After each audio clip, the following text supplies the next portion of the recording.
I didn't think I said it a certain way, but you feel away. I can correct that. Like, again, it's all on your communication and your willingness to be open to the other person and not just want to be negative about all the bullshit all the time. I mean, I get that, and having that open dialogue, it definitely helps. But like Treese was saying, they can still receive it the wrong way. And then now you got this huge disconnect that you think that you're being openly communicating with this person, but now it's coming back to where it's like, well, damn, how did they take that? Right, and then how long is that going to last? Right, like you said, it ain't going to work. Like, how long is that relationship going to last? Period. Like, I could say for sure, like, since my husband and I, we've been together for like 10 years almost. And it's like, we actually had to go through therapy a couple times. And it was all like on communication type stuff. So it's like, we figured out a way on how we could try to relay our messages. Like, you know, like, I feel this type of emotion when you say this, or I feel this, whatever, when you do that. And then it's like, we try to work it out. Like, and if we still misconstrue it, then we try to elaborate. So it's like, we're now at a point now that we know we're not saying things to hurt each other, but like, we're good now. No, I get it. I get it. And I think that if you truly love someone and you need to sit down and figure out y'all communication, expectations, and effort. And you have to figure out the communication style. Like, everybody, that's what I was saying. Know how. Everyone doesn't know how to communicate. Everybody does not have the same communication style. But again, you have to want to learn. You have to want to know how to communicate. You have to want to make it work. Like, the constant button heads because you're trying to communicate, it's not going to work. Right. I have a significant person in my life who whose title shall remain unknown, and communicating with that person is extremely difficult because, you know, that person lacks essential communication skills, and what they deem as communication is actually not. It's more like clocking, I guess, if you want to call it that. Like can I get an example? Like the term clocking that we used back in the day? Yeah, clocking. Like, you know, when did you get there? Are you going out of town? Or even if the essential party that binds us isn't even in the mix, it's like, wait, what? This doesn't even make sense. Oh, it's essential that I know these things. No, it's not. There's nothing to do with you.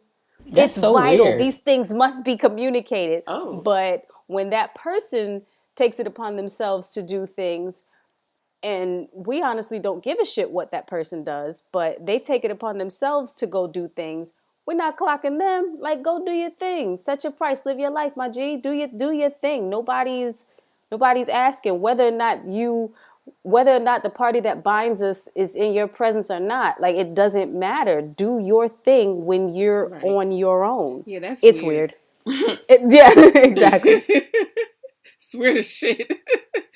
And I hope the shroud of mystery didn't cloud up the message that I was trying to convey. Oh, I know exactly what you're referring to. Yeah. Juicy crab. Yo, get her.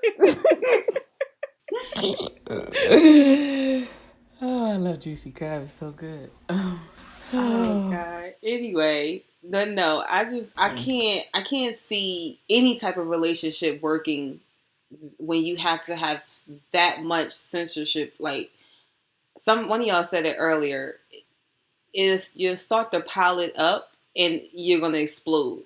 And we don't want that. And I mean, the whole point of us kind of holding on to is that we don't hurt your feelings. But when you kind of don't give me a choice, like if I've tried A, B, C, D down to Z different ways to communicate with you and try to express something to you, and you just always sensitive. Now, again, accountability is a huge thing. You got to be accountable for your own. Like, why are you so sensitive? What are you taking so personal? Or why are you so stupid and can't receive the message I'm trying to give you? That too. Or, you know, why is it that every time I say something to you, you choose to take it this way. You choose to take it negatively instead of listening to what I'm saying when it's really not being conveyed that way.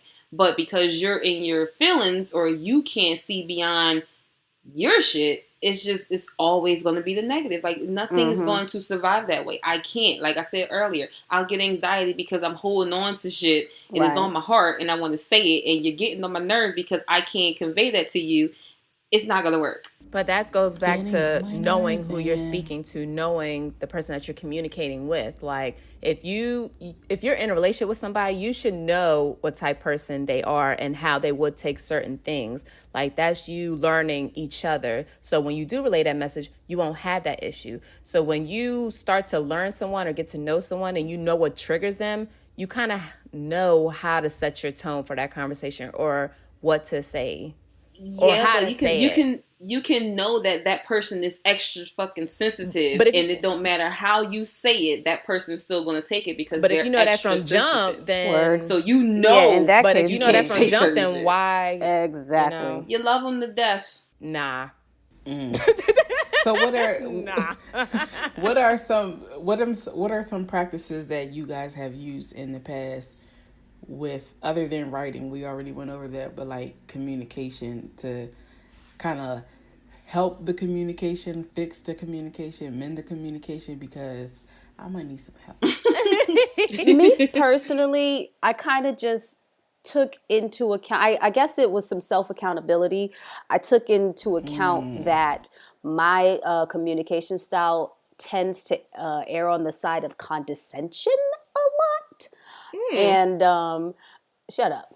And I was agreeing, ho. Damn. Because I could come off like that too. Anyways, so I just had to, have a moment with self to realize that I'm doing this shit because it's just my natural language, so I, do it without even thinking about it. But once I've realized that, then I try to just reframe not necessarily my speech patterns, but just add some compassion to it. Just think about how I would feel if somebody was speaking to me that way, even though nobody could try to speak to me that way because, it just doesn't fucking work like that. But that goes back to what Jada said. It's kind of like code, Like, you got to switch it up sometimes. Like, not switch it up, but just... No. Okay. There's no switch. No, there's no switch. But it's just how you convey that message. You just being a little more conscious. Yeah, that's all. Instead of... the same message, just different flow. Right. Just adding, like I said, just adding some compassion into it, having a little bit more feeling, because y'all know I'm a robot and I don't have any fucking feelings. All I speak on are things that I know about. If it's factual, then you're going to hear my mouth. And if I don't know what the fuck I'm talking about, then I'm going to shut the fuck up. But usually I do know what I'm talking about. So Patrice shut down. Patrice shut down. I mean, that's basically how it works. If I don't know what I'm talking about, I'm not going to talk. But so I've learned to incorporate some actual feelings into that. Y'all know how I feel about feelings. Do I hear growth?